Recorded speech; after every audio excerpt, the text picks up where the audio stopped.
Oliver.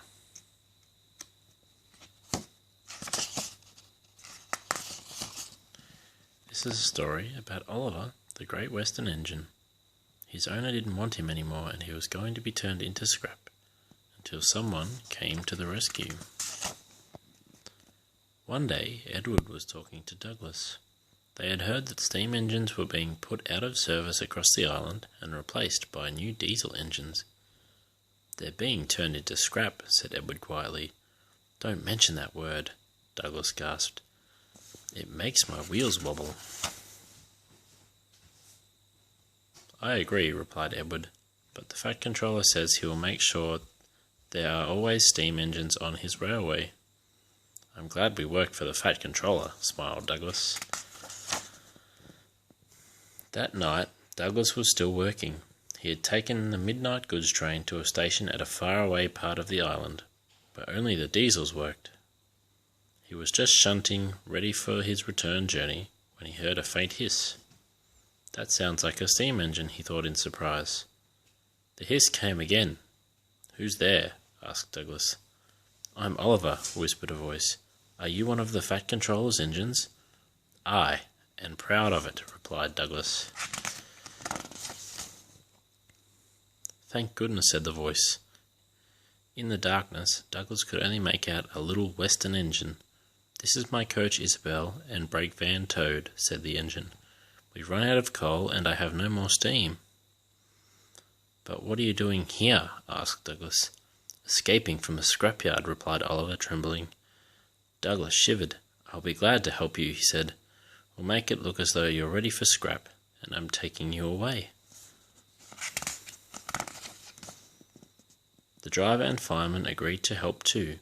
Everyone worked fast. They took off Oliver's side rods, wrote out transit labels saying that he belonged to the Fat Controller, and chalked scrap all over him. "Nay time for me to turn around," panted Douglas. "I will have to run backwards." Douglas and Oliver started out on their journey, but before they could leave the station, they were stopped.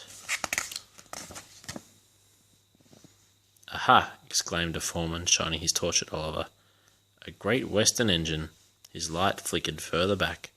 "With a western coach and a brake van. You can't take these." "But they're all for us. See for yourself," exclaimed Douglas's driver. Douglas's driver showed him the transit labels.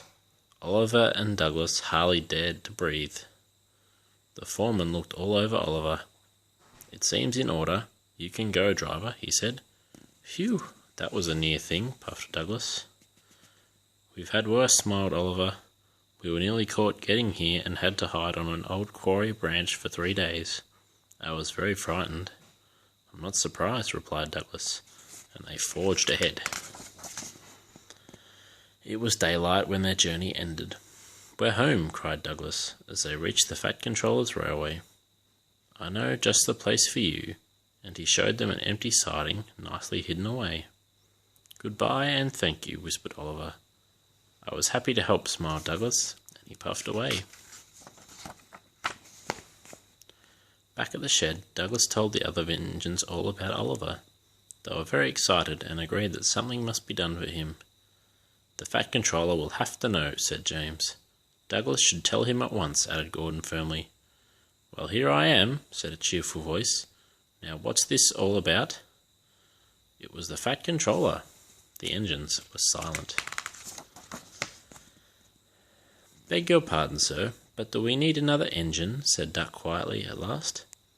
"Yes, sir. A steam engine, sir?" said Gordon. "We do indeed," replied the Fat Controller.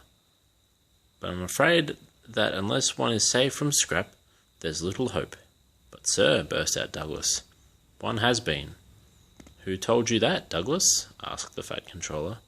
The engines looked nervously at each other. Sir, I saved him," muttered Douglas. "You saved a steam engine?" exclaimed the Fat Controller. "I want to hear everything." So Douglas told him all about how he had rescued Oliver, Isabel and Toad from the scrapyard. When he had finished, the Fat Controller smiled. "I'm proud of you, Douglas," he said. "Oliver, Isabel and Toad are just what we need for Duck's branch line." "Thank you, sir," replied Douglas, and all the engines cheered. The Fat Controller soon had Oliver, Isabel, and Toad mended and painted in full Great Western colours. They were very happy on Duck's branch line.